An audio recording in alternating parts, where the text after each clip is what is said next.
सध्या power of attorney ज्यांच्याकडे आहे आणि ज्यांनी स्वतःच्या सहीने हा करार पूर्णत्वास नेला त्यांच्यावर कारवाई करण्यात आली आहे, अशी माहिती मुख्यमंत्री देवेंद्र फडणवीस यांनी दिली आहे। जी काही माझ्याकडे माहिती आहे त्यानुसार हा जो काही करार त्यांनी केला होता त्या करारामध्ये पैशाचं एक्सचेंज हे बाकी होतं, पण रजिस्ट्री पूर्ण झाली होती। त्यांनी दोन्ही पक्षांनी ही रजिस्ट्री रद्द करावी अशा प्रकारचा अर्ज केलेला आहे।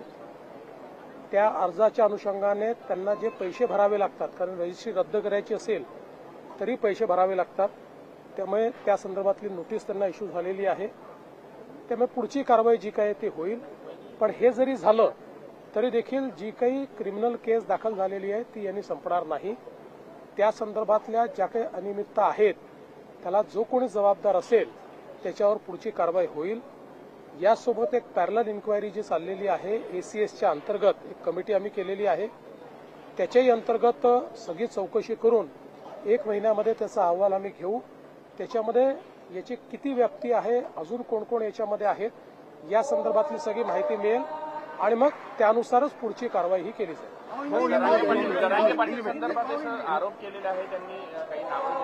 असं आहे की या संदर्भात पोलिसांनी कारवाई केलेली आहे, 2 जणांना अटक केलेली आहे।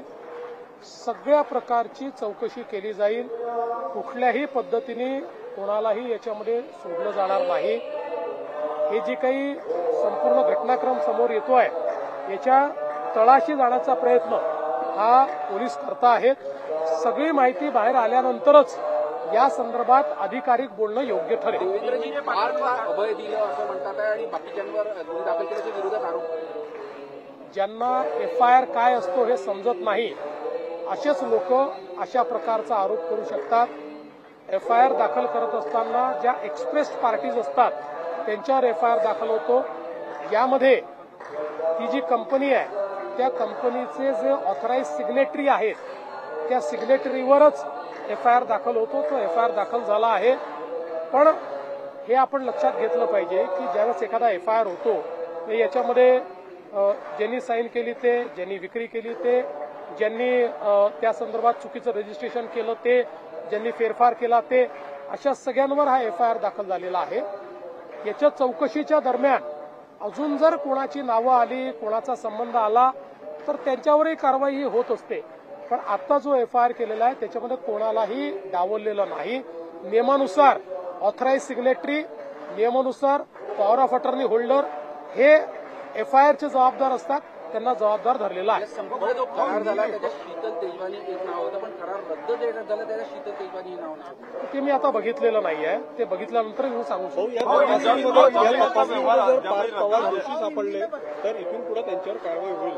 असं आहे की आता तुम्ही अहवाल येऊ दिला पाहिजे।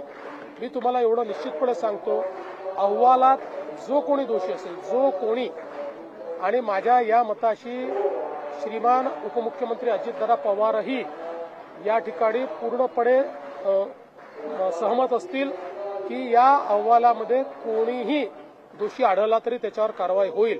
बघा, आम्ही कालही एकाही मिनिटाची वाट बघितली नाही।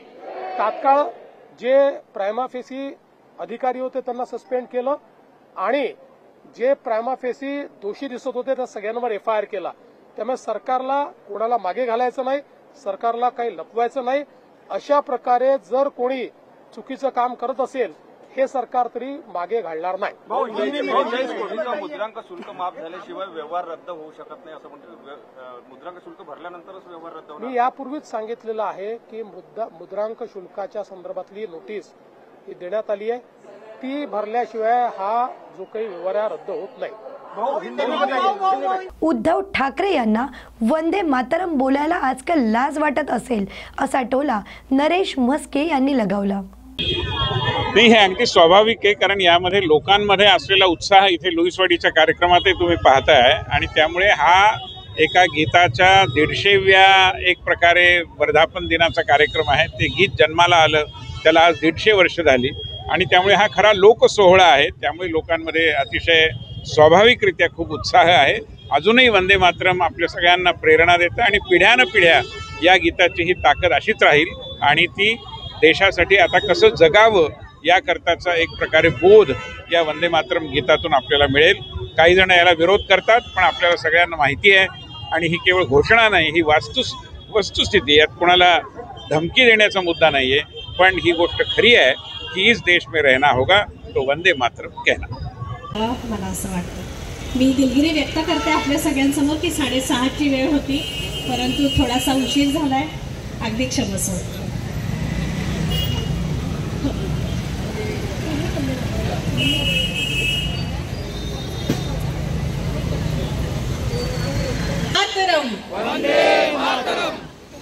या मंत्राने आपल्या निजत आलेल्या विझत आलेल्या राष्ट्राला प्रतिसाद प्रत्येक वेळी मनात उचंबळून येणाऱ्या भावना हे आपण प्रत्यक्ष बघत असतो. अंगावर आलेला काटा इतके भारत. 1875 साली बंकिमचंद्रांच्या मनामध्ये कादंबरी घोळत होती. आनंद मलयज शीतला शस्य श्यामला मातरम वंदे मातरम शुभ्रजोत्स्ना पुलकितयामिनी फुल्लकुसुमिता द्रुमदल शोभिनी सुहासिनी सुमधुर भाषिणी सुखदां वरदां मातरं वन्दे मातरं कोटि कोटि कंठ कल कल निनाद कराले. तेच आपल्याला आता इथे म्हणायचं आहे. मी फक्त एक सुरुवात करून देतो, बाकी सगळ्यांनी वंदे मातरम व्यवस्थितपणे म्हणायचं आहे. पूर्ण वंदे मातरम, नंतर या ताई म्हणणार आहे. वंदे मातरम वंदे मातरम सुजलां वंदे मातरम शुभ्रजोत्स्ना पुलकितयामिनी फुल्लकुसुमिता द्रुमदल शोभिनी. ते मूळ वंदे मातरम आहे 5 कडव्याचं, त्याला 150 वर्ष झालेली आहेत.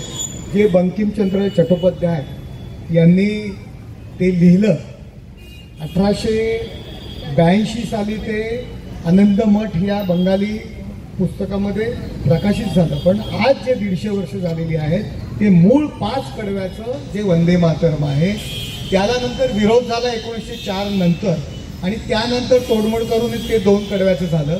पण आज जे 150 वर्ष होत आहेत ती जे मूळ 5 कडव्याचं वंदे मातरम आहे त्याला होत आहे.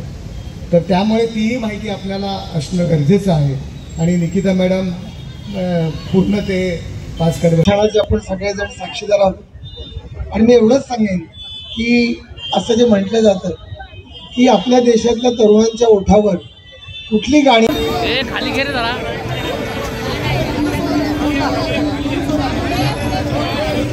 खाली घे ना मोबाईल थोडा.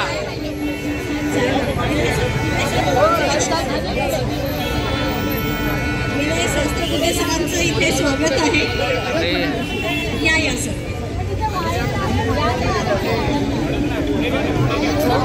खाली घे ना मोबाईल खाली घे ना मोबाईल मागे का आलं.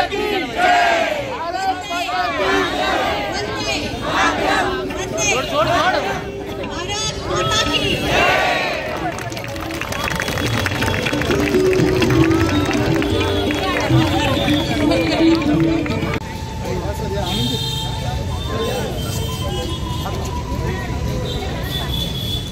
यानंतर लेखक, प्रोफेसर, कवी असे आपले सन्माननीय प्रवीणजी दवणे सर यांना विनंती करतो की छत्रपती शिवाजी महाराजांच्या प्रतिमेस पुष्पार्पण करायचं आहे.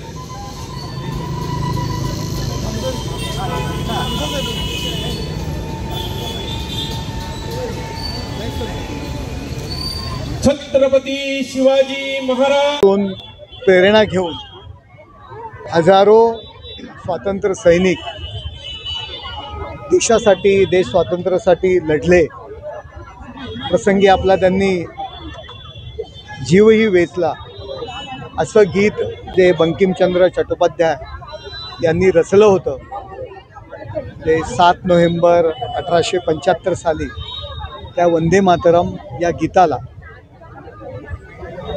150 वर्ष आज पूर्ण झालेली आहेत. आणि त्याचं जे सेलिब्रेशन आहे किंवा आपण जो सोहळा आहे तो सर्वत्र देशामध्ये माननीय पंतप्रधान नरेंद्र मोदी साहेबांनी सुरू केलेला हा जो सोहळा आहे तो सर्वत्र साजरा होतो आहे. याद्वारे बंकिमचंद्र चट्टोपाध्याय असतील, या लेखनाला गीताचं रूप दिलेले रवींद्रनाथ टागोर असतील, यांची आठवण पुन्हा आज उजाळली जाते, पुन्हा साजरी केली जाते. या गीतातून अनेक स्वातंत्र्य सैनिकांनी प्रेरणा घेतली आणि येणाऱ्या पिढीला या गीताचं महत्त्व कळलं पाहिजे, हा त्यामागचा उद्देश आहे. आणि हा जो कार्यक्रम या ठिकाणी लुईसवाडी कल्चरल ग्रुप आहे आणि त्याचबरोबर युवा सेनेचे आमचे ऋषिकेश माने आहे, यांच्या वतीने हा जो काय या ठिकाणी साजरा केलेला आहे, खूप चांगला उपक्रम या ठिकाणी राबवलेला आहे. आणि अनेक देशसेवक नागरिक, असंख्य शेकडो, मी तर म्हणेल हजारो नागरिक या उत्सवामध्ये सहभागी झालेले आहेत. त्यांचे सुद्धा या ठिकाणी मी आभार मानेन. खूप चांगला उपक्रम या ठिकाणी राबवलेला आहे. वंदे मातरमला राष्ट्रीय गीत म्हटलं जातं, मात्र अबू आझमी असं म्हणतायत की माझ्या तोंडातून वंदे मातरम पुढे काढू शकत नाही.